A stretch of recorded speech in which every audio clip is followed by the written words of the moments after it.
Vamos lá. MCASP, página 416.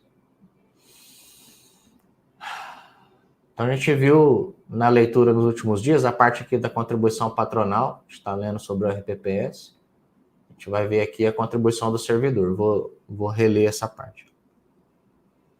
Contribuição do servidor é a contribuição previdenciária devida pelo servidor e beneficiários, aposentados e pensionistas ao RPPS. Essa parte eu já li ontem, vou ler rapidinho aqui só para a gente recobrar, para a gente retomar. Que é retida pelo ente no momento do pagamento da remuneração ao servidor beneficiário, para posterior repasse ao RPPS. Bem como é retida pelo próprio RPPS, quando o pagamento dos benefícios a seu encargo. Seguem, então, exemplos de lançamentos indicados para essa situação. Lançamentos indicados, né? Exemplos de lançamento. No ente é reconhecida a obrigação da folha de pagamento, olha só, no valor bruto total. Faz o registro patrimonial da obrigação. Isso aqui é no ente que está fazendo o pagamento. Tá? Pode ser o próprio RPPS, pode ser outra entidade, né? A prefeitura, uma câmara, uma autarquia, outro órgão da administração indireta. Faz o reconhecimento da obrigação, faz o empenho da folha, registro orçamentário do empenho no 3190, 11 ou outros elementos relacionados à folha de pagamento. Né? Normalmente o 11, mas tem outros elementos, como 16, outros elementos variáveis. Mas, enfim, faz o empenho da folha no valor bruto, faz o registro aqui de troca do atributo de P para F, o registro orçamentário, colocando como em liquidação, e o lançamento de DDR pelo empenho, no valor bruto. Na hora da liquidação, no momento da liquidação, ocorre a retenção dos valores a serem repassados ao RPPS, a título de contribuição do servidor. Com isso, deve-se considerar que esse valor foi pago no que se refere a pessoal, pois, em tese, é um recurso pago ao servidor, para que este cumpra sua obrigação junto ao RPPS. No sábado passado, o pessoal aqui que é do contador de valor, a gente falou sobre retenção. Lembra que eu expliquei isso aqui para vocês, na aula, no sábado passado. Né? Quando você tem a retenção, a gente dá a baixa do valor pago, porque a retenção causa esse efeito, né? Olha, é como se eu tivesse pagado tudo e o servidor fizesse a contribuição, só que a gente retém.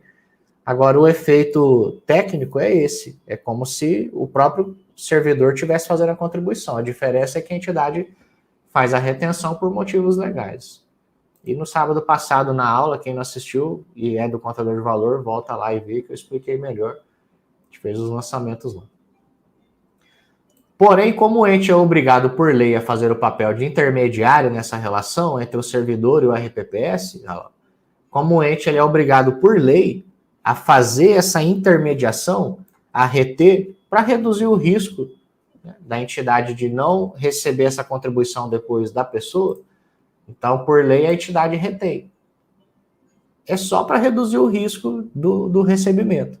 Né? Como eu falei, imagina que pagasse tudo o salário na mão do servidor, depois, quando que ele ia fazer essa contribuição, né? Então, para reduzir o risco, a lei manda fazer a retenção. Aí a própria entidade repassa. Mas é como se é como não, né? Tecnicamente, é o servidor contribuindo. A única coisa é que a entidade faz o intermédio disso.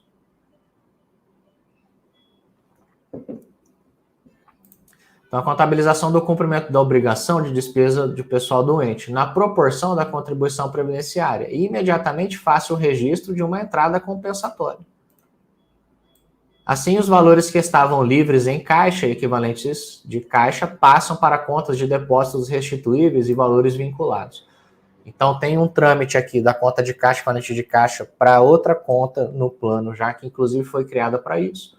E o registro também da consignação a pagar, da retenção. Após esses valores retidos, devem representar uma nova entrada de recursos nas contas de controle das disponibilidades de recursos, porém com a observação de que já se encontram comprometidos por entradas compensatórias, e na respectiva fonte de recursos, de forma que o ente promova sua plena identificação. tendo em vista que esses recursos são vinculados e devem ser controlados separadamente dos demais. Esse fato é representado pelo último lançamento da fase de liquidação. Vai ter os lançamentos aqui, ó. O que eu posso dizer para vocês é o seguinte, né? E principalmente para quem é aluno aqui do Café, mas não é aluno do Contador de Valor, por exemplo. Tem uma instrução de procedimentos contábeis que tem mais detalhes sobre essas contabilizações de retenção, que é a IPC 11. Eu vou só abrir aqui para mostrar para vocês que queiram se aprofundar nisso. É importante vocês estudarem essa instrução de procedimentos aqui, né? Para deixar o comentário, né? O pessoal que é aluno do Contador de Valor, a gente estudou isso aqui sábado passado. Mas, enfim, para quem não é, eu falo sempre, quando eu vou lançar curso, eu falo, ó, você pode aprender sozinho. E aqui eu estou lendo o manual, dou direção, falo, ó, vai aqui, vê isso aqui. Você pode aprender sozinho. A diferença só de quem vem depois faz curso comigo é que eu vou lá e encurto o aprendizado. O meu trabalho como professor é esse. É trazer clareza para vocês entenderem de forma mais fácil, através de exercícios também, fazendo a prática, mas, sobretudo, é encurtar o seu tempo de aprendizado. Você pode aprender sozinho. Você veio aqui, ó, lê a IPC 11, tem 30 páginas. E é difícil de entender. Eu tive que investir tempo para entender isso aqui. Eu investi tempo. E aí eu vou lá na aula e encurto o seu tempo de aprendizado. Às vezes, em algumas horas, eu te ensino algo que você levaria dias para entender. Mas ainda assim tem gente que acha que quando eu lanço o curso, que o curso é caro, que não tem condição de fazer. E tá tudo bem, porque cada um tem uma condição, né? Só que você tem que saber o seguinte, você vai aprender? Vai, só que você vai levar tempo, vai quebrar a cabeça, você tem capacidade para isso. Só que dentro do curso você vai aprender rápido. Por isso que cresce rápido. Quando eu falo assim, você quer crescer? Faz o curso. Não é porque não tem nenhum milagre, não. É porque é natural. Qualquer curso prático tem a capacidade de encurtar o seu tempo de aprendizado. E você vai lá e aprende mais rápido, porque aprender mais rápido vai crescer mais rápido. É só isso. É um processo natural, né? Mas vamos lá. Então, ali deixei aqui a IPC, que vocês podem depois acessar e estudar, para vocês aprenderem como é que faz esse movimento todo das retenções. Aqui no manual vai trazer também, mas aqui é óbvio, né? Vai trazer de forma mais simples, porque a IPC tem mais detalhes, ela serve para dar esse detalhamento. Ó, então, na liquidação, fez essa introdução toda aqui para explicar sobre a questão da retenção e como é que funciona de maneira geral esse mecanismo da retenção. Tá? E aqui vai trazer os lançamentos. Então, na liquidação, lançamento orçamentário. Primeiro, a liquidação de toda a folha pela ocorrência do fato e comprovação dos requisitos formais. Tá? Então, aqui vai fazer a liquidação do empenho como um todo, do valor bruto. Ó, a liquidação e o registro orçamentário. E aqui o lançamento, olha só, da DDR agora. Então, aqui fez o lançamento da liquidação, orçamentariamente, o valor bruto. Na DDR, fez o lançamento aqui da seguinte forma. A DDR comprometida pela parte da folha líquida da contribuição previdenciária retida.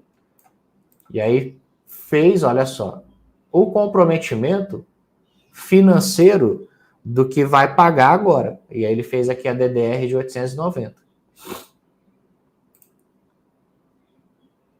Depois aqui, ó, esses lançamentos aqui é treta de entender, viu? Natureza de informação orçamentária. Segue a ordem dos lançamentos. Ó. Fez a liquidação orçamentariamente pelo valor bruto. Comprometeu a DDR pelo valor líquido da retenção. Depois, orçamentariamente, ó.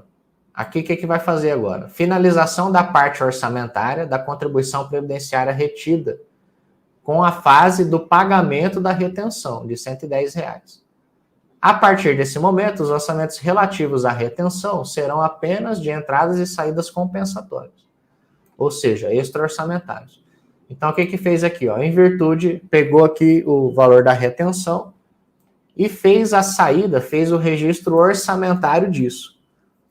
Fez registro orçamentário para que depois disso essa retenção seja controlada apenas, de fato, extra-orçamentariamente, através de passivos e ativos.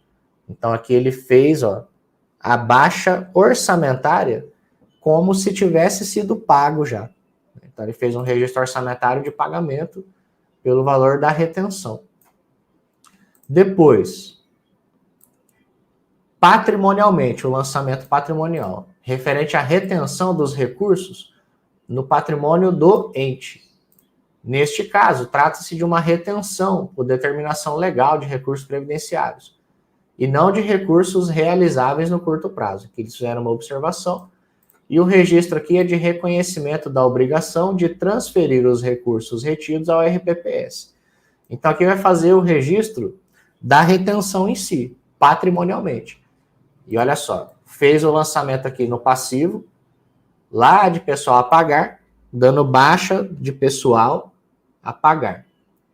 Tá? Para depois fazer a transferência desse passivo para a conta de consignação. Então, fez a baixa de pessoal a pagar, do valor dos 110. E deu a saída no caixa. Tá? Muito embora o recurso não tenha sido pago ainda, mas aí vai fazer esse movimento financeiro, né? A gente chama isso aqui de transação sem efetivo fluxo de caixa. Vai lá e faz um registro no caixa, mesmo que efetivamente não tenha tido registro no caixa. Mas é importante fazer por conta mesmo dos movimentos, da técnica contábil, da aplicação dos próprios normativos. Existem atos e fatos que têm essas transações no caixa, mesmo que não tenham realmente passado pelo caixa. Né? E existe norma para isso, tá bom? O próprio manual trata das questões das transações sem efetivo fluxo de caixa. É como quando a gente faz aqueles banhos orçamentários, por exemplo, nas dações em pagamento ou compensações de créditos com passivos. Esse caso aqui é outro. A gente vai transitar, vai fazer o recurso sair do caixa, mas se você olhar isso aqui, no extrato, não vai ter essa baixa no banco, mas você faz para poder transacionar esse registro, né, transferir o dinheiro nas contas, fazer controle. Né? Então, olha só, fez a baixa do passivo e deu a saída em caixa equivalente de caixa. Depois, olha só, já deu a entrada em caixa equivalente de caixa, mas aqui em outro subgrupo, em outro detalhamento. Então, tirou do grupo lá, por exemplo, de bancos, conta movimento, e colocou aqui nos caixa equivalente de caixa referente às retenções, aos depósitos. Então, ele tirou de cima e jogou para baixo, que é outro grupo de controle criado no plano. Então, deu a baixa aqui do passivo, tirou do caixa equivalente de caixa.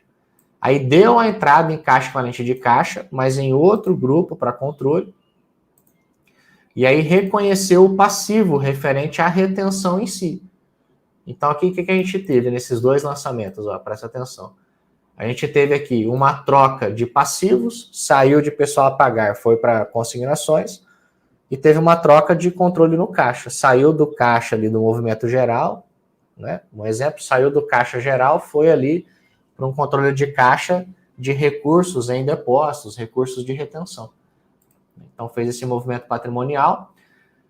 Aqui, o comprometimento do recurso através de entradas compensatórias, de retenções, consignações lá no controle de DDR. Então, tirou da DDR comprometida por empenho, jogou aqui na 113, DDR comprometida por liquidação. Na sequência, ainda nos controles da DDR, somente para a parte da retenção, o registro de sua utilização enquanto parte da folha de pagamento. E aí deu baixa como recurso utilizado esse valor retido que foi transacionado aqui. Agora, essa parte aqui da DDR como utilizada, ela acompanha esse lançamento de pagamento aqui. Tá? Ele acompanha esse lançamento de pagamento. Não é ainda um recurso utilizado referente a esse comprometimento. E aí, como vai usando os valores, vai ficando um pouco confuso. Eu falo para vocês. Eu estou entendendo o que está fazendo aqui, porque eu já estudei a IPC, né? Dou aula sobre isso aqui. Para mim, está fácil de entender. Mas eu imagino que para você, talvez para você ou para alguns de vocês, não esteja tão simples. Né? Porque não é fácil mesmo, é complexo. Esses lançamentos aqui da retenção é complexo. Não é simples, não. Tá? Mas vamos seguir. Seguindo, ó. Natureza da informação de controle. Somente para a parte da retenção. Registro da entrada da disponibilidade, porém já comprometida devido à sua finalidade. Então aqui o que fez? Ó, nesse lançamento, deu a entrada na DDR, ó, e fez o comprometimento do recurso referente à retenção que tem que ser paga. Tá? E aqui faz a troca da fonte de recursos, né, para extra orçamentário. Aqui usa a fonte extra. Esse lançamento aqui, ó, da DDR, ele acompanha esse registro de entrada aqui no banco. Então, entrou no banco aqui, o recurso já extra, ele volta já entrando como extra, reconhece a obrigação. E aí, em virtude disso, faz esse registro aqui, ó, de entrada da disponibilidade extra. Ficou meio fora de sequência aqui. Se eu não me engano, lá na IPC tem uma sequência um pouco melhor para vocês entenderem. Aqui no exemplo do manual, eles fizeram de uma forma que ficou mais confuso do que deveria. Tá mais confuso do que deveria. Eu estou dando umas instruções aqui para vocês, né, do registro, o que acompanha o que, para ficar mais fácil para você entender depois, revisar esse trecho do manual. Mas lá na IPC está numa sequência um pouco mais lógica. Só que aqui no manual também tem alguns comentários que na IPC não tem. Né? Então é bom você ver as duas coisas juntas, se você quiser se aprofundar para entender melhor. E vou repetir, tá? Para quem é aluno do contador de valor, não se incomoda de não entender isso aqui pelo manual, assiste a aula que a gente fez sábado passado. A aula 12, né? Se não me engano, foi a aula 12. Que eu ensinei isso aqui lá e tem os exercícios lá. Você vai fazer os exercícios, vai mandar para mim, vou corrigir, vou te dar um acompanhamento. Aí você vai entender. Vamos seguir então aqui, ó. Fez os lançamentos da liquidação, as retenções, né? Então aqui fez aqui a liquidação, as retenções, os controles de disponibilidade, que são importantes para poder acompanhar o superávit ou déficit financeiro por fonte. Tudo isso aqui que a gente está vendo é importante. Faz parte dos registros contábeis que vão compor depois os balanços, os demonstrativos fiscais. São coisas que a gente tem que entender. Mas, enfim, depois dos pagamentos ali da liquidação, das retenções, aqui vai trazer, a título de exemplo, o registro do pagamento. Primeiro, o pagamento do salário líquido das retenções. Então, aqui vai fazer o registro patrimonial de pagamento. Nota que agora está pagando a folha líquida. Né? Então, está debitando o pessoal a pagar, creditando caixa. Nessa conta de pessoal a pagar, já tinha só o valor líquido. Porque já tinha feito aqui, olha só, a baixa da retenção. Então, a conta de pessoal já tinha o valor líquido apenas lá. Né? E aí fez aqui a baixa pelo pagamento do valor líquido da folha. O lançamento orçamentário, ó, referente ao pagamento. E aí aqui faz pelo líquido, porque aqui atrás, ó, já tinha sido feita a baixa orçamentariamente, ó, pelo pagamento da retenção.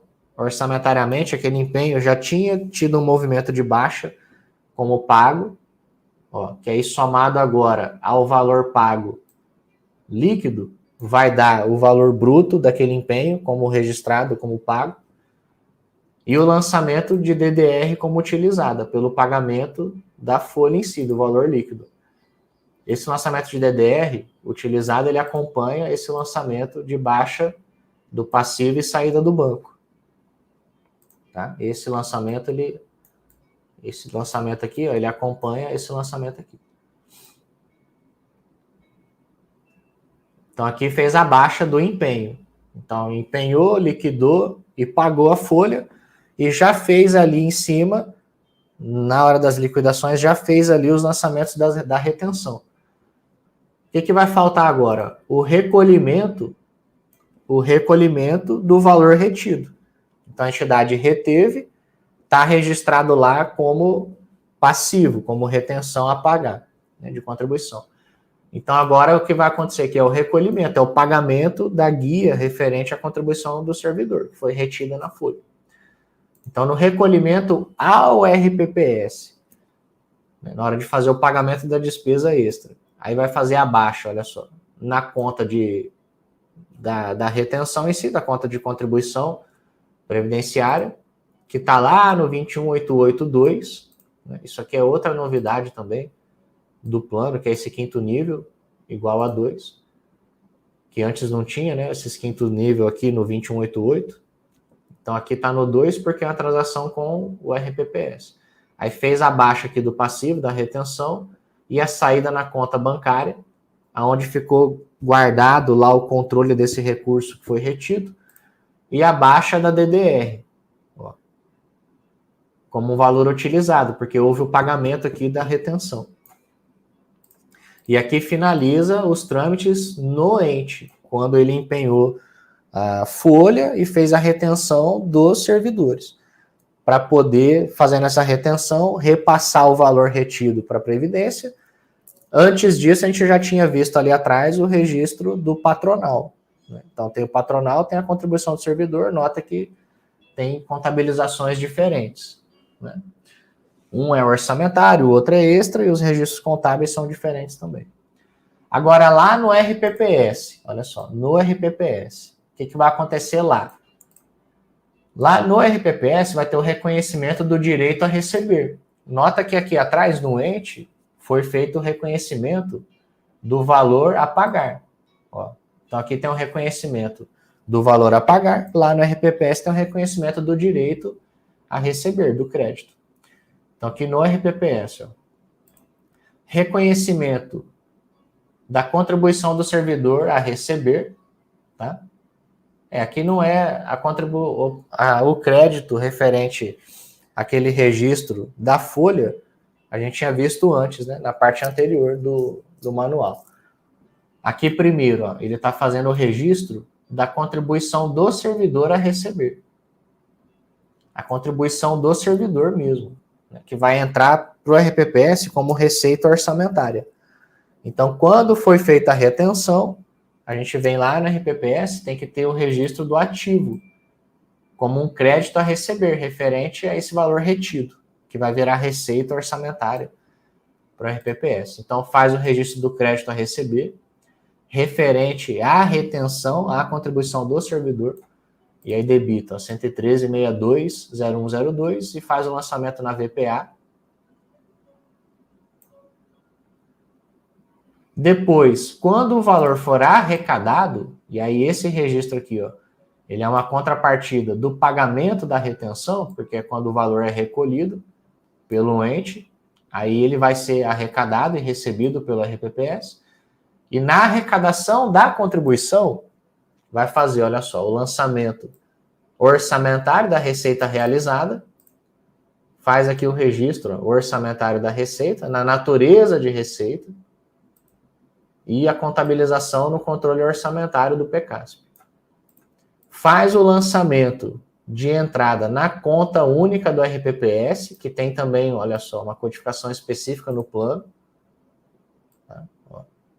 11.111.06, conta única do RPPS. Então, dá a entrada nessa conta bancária, devidamente classificada aqui, ó, nesse detalhamento do PECASP, e faz a baixa do crédito a receber.